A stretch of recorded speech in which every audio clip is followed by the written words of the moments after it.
I never thought one decision, one simple idea for a perfect night shoot, would become the darkest chapter of my life. My name is Mark, and I'm a photographer, or at least I used to think of myself that way before DUDLETOWN changed everything. This story isn't just mine, it belongs to Kyle and Jordan too, though only two of us came back to tell it. It all started with a casual conversation over coffee. We were discussing spots that could give us that haunting cinematic edge for a photo series we were building. Something raw, something that whispered of decay and mystery. That's when Jordan brought up DUDLETOWN. Ever heard of it? He asked, scrolling through his phone. They say it's cursed, abandoned centuries ago, lots of creepy legends. But man, the place looks insane at night. Kyle, always the skeptic, just chuckled. Ghost stories sell clicks, that's all it is.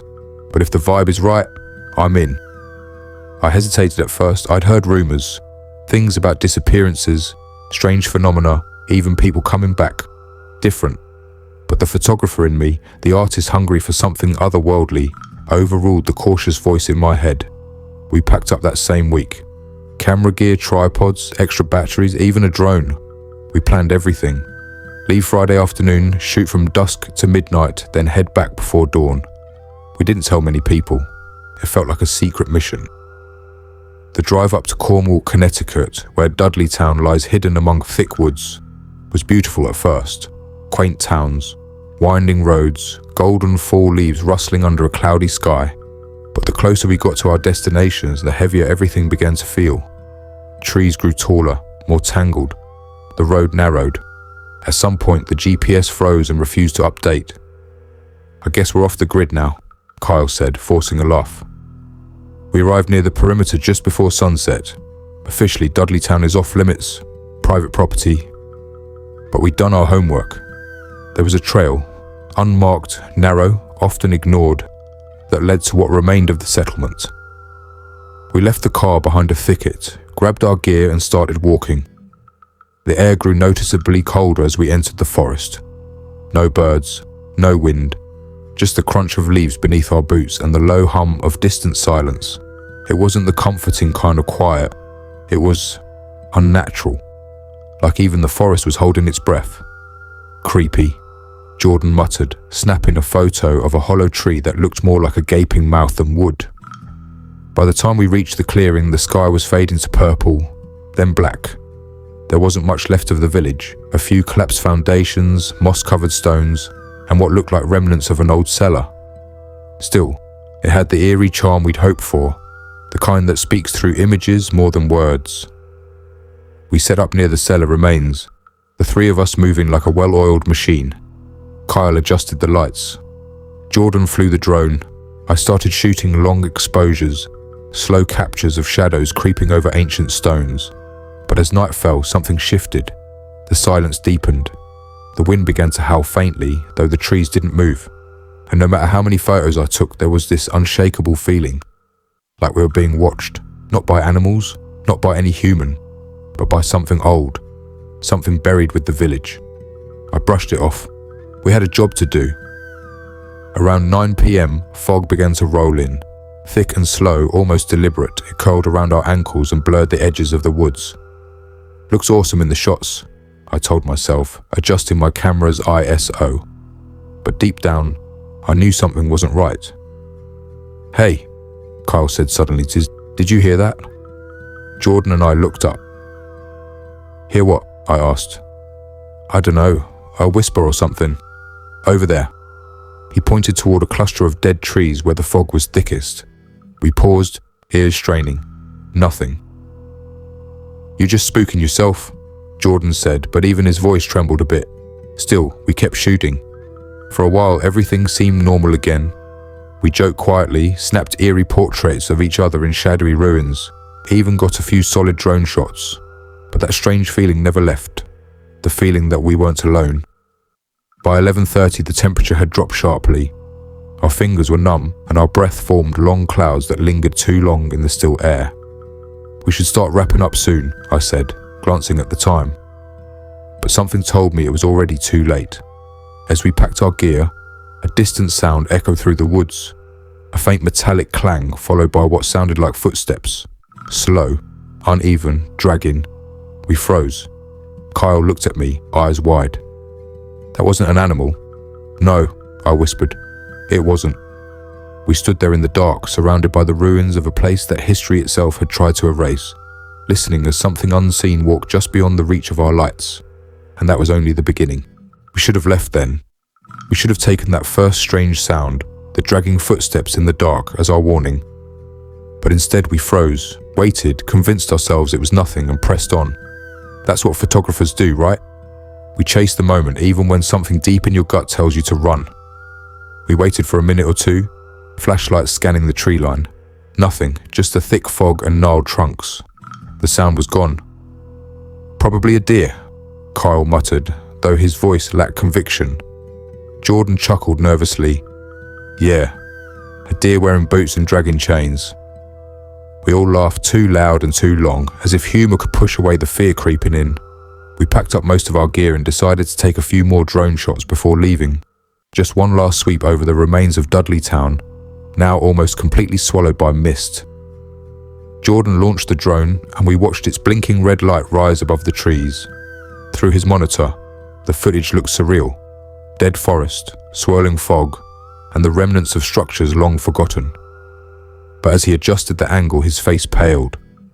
Guys, he said, someone's down there. What do you mean? Look. He turned the screen toward us. At first I didn't see it. Then the drone's camera focused. There, near the edge of the clearing, just beside a collapsed foundation, stood a dark figure. It wasn't moving.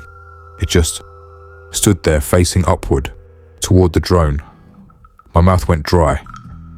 That can't be a person. We've been out here for hours. Nobody followed us. Kyle stepped closer. Maybe it's a tree stump. Jordan zoomed in. The resolution wasn't perfect, but enough to see a pale, oval shape. A face. No details. Just a suggestion of something not quite human. Its head tilted, just slightly. Then the drone lost signal. The screen went black. What the hell? Jordan tapped the controller, but it wouldn't respond. Battery? I asked. Fully charged. It just cut out. We stood there in silence, our ears filled with static from the woods, like the silence itself was humming. My camera, still hanging around my neck, suddenly clicked by itself. I hadn't touched it. The shutter had fired. I checked the image. It was pitch black, except for two faint orbs of light. Eyes? I zoomed in. The hairs on my neck stood up. They were perfectly symmetrical, glowing faintly and hovering mid-frame. I looked up instinctively, sweeping my flashlight across the clearing. Nothing. I think we've got enough, I said, trying to steady my voice. Let's go. We gathered the rest of our gear quickly, but that sense of being watched never left us. As we stepped back into the trail that led to our car, the fog seemed thicker. The trees now loomed like giant sentinels. Everything was wrong. And then it started. At first it was whispers, faint, flickering between the trees like wind. But it wasn't wind. There was a rhythm to it, a cadence, words we couldn't understand, words that didn't belong in our world. Jordan stopped walking. Do you hear that? We all listened. The whispers grew clearer, closer. I swung my flashlight to the side. Nothing. But the light itself began to flicker, the beam stuttering like it was struggling to stay alive. Keep moving, I whispered. Don't stop. We walked faster, but the trail now seemed unfamiliar, like it had shifted. I couldn't remember certain turns, bends, or trees we passed on the way in. Kyle pulled out his phone for a compass reading. Dead. Just a black screen. Jordan's phone? Same. Mine? Battery drained to 1% in seconds. Then we saw it. The same clearing, the same collapsed foundation. We'd gone in a circle. That's impossible, Kyle said, backing away. We didn't turn around, we walked straight. No, I said, shaking my head. Something's wrong with this place. Jordan was shaking now. We need to leave, we need to just pick a direction and go, screw the trail. But every direction looked the same. Then, without warning, a deep, low sound echoed through the forest. A thump. Not loud, but felt, like the ground had exhaled beneath us. My flashlight flickered again, and this time for just a split second I saw something. At the edge of the mist behind a skeletal tree, a tall silhouette, motionless, watching. "Run," I said. We didn't debate, we didn't even think. We ran, not down a trail, not toward any path, just away. Away from the clearing, from the whispers, from the thing we couldn't explain. Branches tore at our jackets, roots grabbed at our ankles, but we kept running. It felt like hours. Maybe it was. Time didn't exist in that forest anymore. The air got colder, the fog never let up. But then, finally, we saw it. The road. Our car. We stumbled out of the woods like survivors of something ancient and wrong. Breathing hard, covered in dirt and sweat. None of us spoke until we were inside the vehicle. Did we all see it? I asked finally as I turned the ignition. Nobody answered right away. Then Kyle nodded slowly. I saw something, but I don't want to know what it was. Jordan just looked out the window. "The drone's still out there," he whispered. It was watching us. Whatever it was, it knew we were there. As we drove away, I glanced into the rearview mirror. For a moment I thought I saw something standing at the tree line, where the woods met the road. But when I blinked, it was gone. We didn't talk much that night, and we didn't sleep, because deep down we all knew. Something had followed us back. We should have gone home. Instead we stayed at a nearby motel in Cornwall, too shaken to drive the full 4 hours back to the city. Jordan hadn't said a word since the incident in the woods. He just stared out the window of our room, as if expecting something, or someone, to be standing on the other side of the glass. Kyle tried to rationalize everything. "Maybe it was just locals messing with us," he said. "Or a trick of the fog, the darkness. Forests are weird at night." But I knew better. The pictures said it all. I had gone through the shots we captured earlier, trying to distract myself, trying to make sense of what we saw. Most of the photos were what you'd expect. Long exposure night shots, eerie tree silhouettes, broken stone foundations. But 3 of them stood out. One had that same pair of faint glowing eyes I'd seen earlier in the clearing. They were further back in this shot, almost blending into the background, but still unmistakable. Watching us. The second was worse, much worse. In that frame, Kyle, Jordan and I were standing in front of one of the old stone walls, smiling like idiots, thinking we'd captured something epic. But just behind us, in the shadows, was a figure. Tall, lean, faceless, draped in black. We hadn't noticed it when we took the photo. The third picture? It wasn't one of mine. It was a blurry, dark photo that none of us remembered taking, but it was on my camera roll. A shot of us, asleep in the motel room.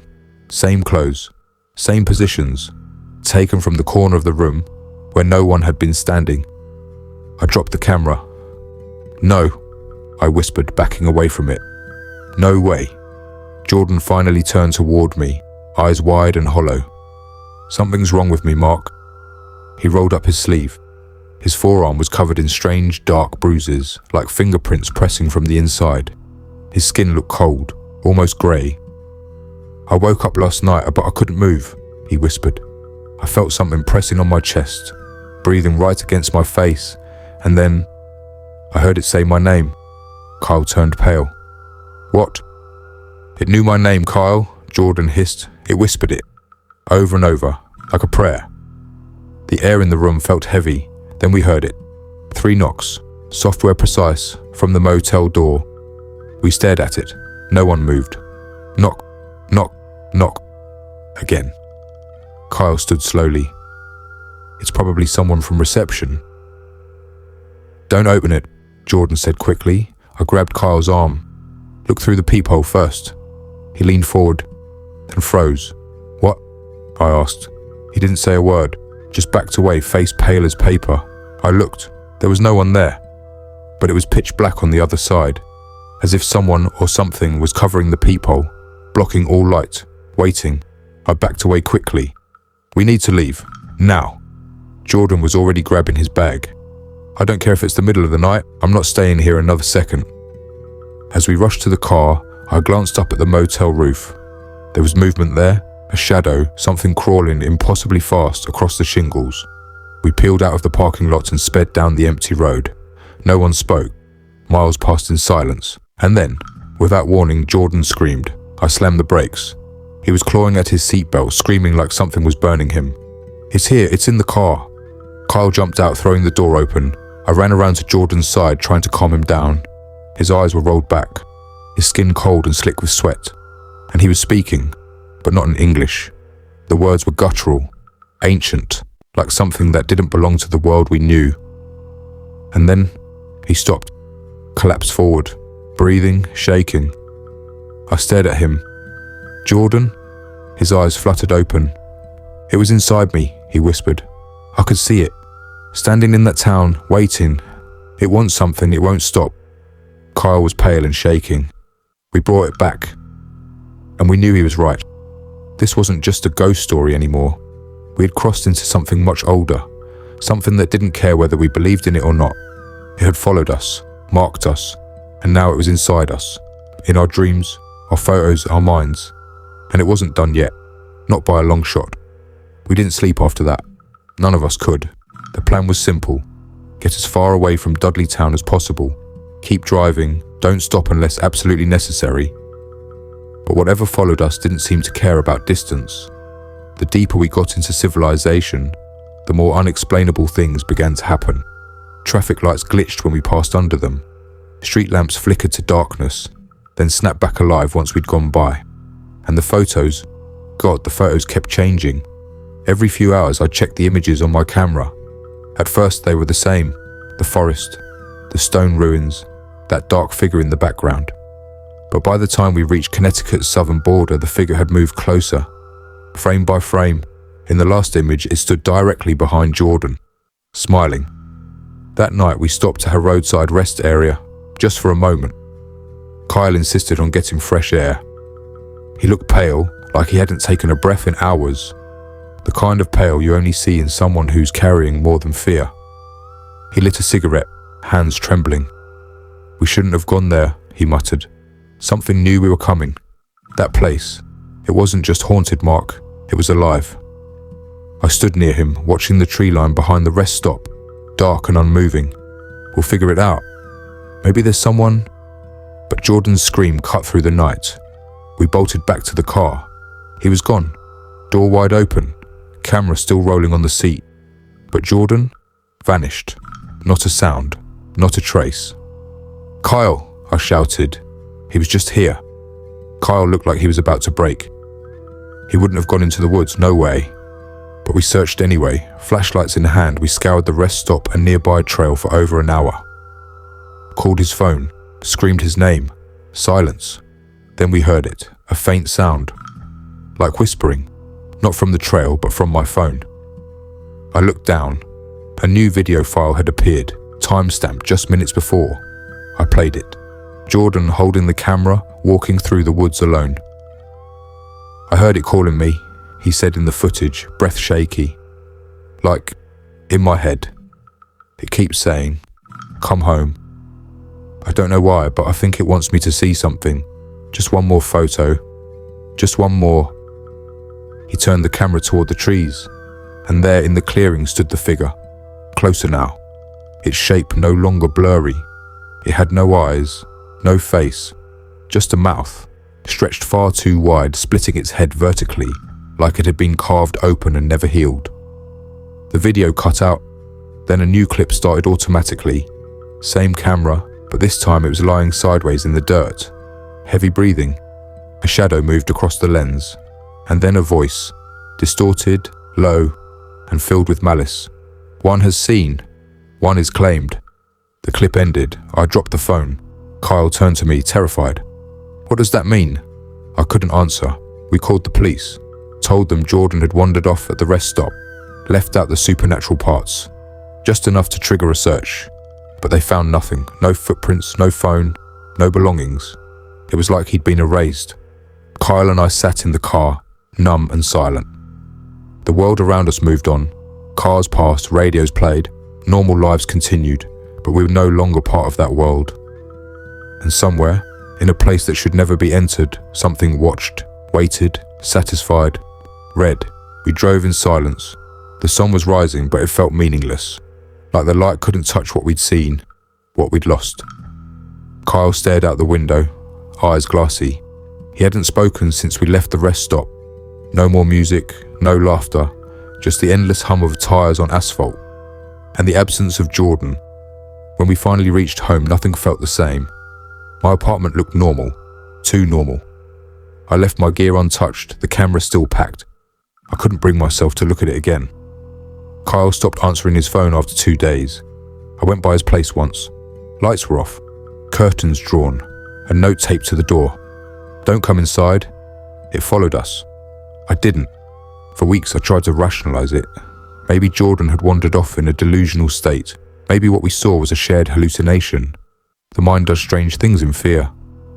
But then the photos started changing again. Even without touching the memory card, the last image would update. Each time the background would shift just slightly, Dudleytown ruins becoming clearer, closer. One morning I found a new figure in the shot. It wasn't Jordan, it was me, standing among the trees, staring back through the lens, as if I never left. And then there were the dreams. I'd wake up cold, covered in sweat, with dirt beneath my nails and leaves on my floor. I began locking my doors at night, but still, every morning something would be slightly off. A trail of soil by the hallway, muddy footprints in the kitchen. Once I found the words, "Come back," written in condensation on my bathroom mirror. I never turned on the shower. Now I don't sleep much. Kyle's gone. His family filed a missing person report, but I already know they won't find him, just like Jordan. Whatever we woke in that forest, it doesn't want to be forgotten. It wants to be remembered, photographed, shared. And maybe that's what it wanted all along. Not just our presence, but a witness. Someone to carry the story. That's why I'm telling you this now.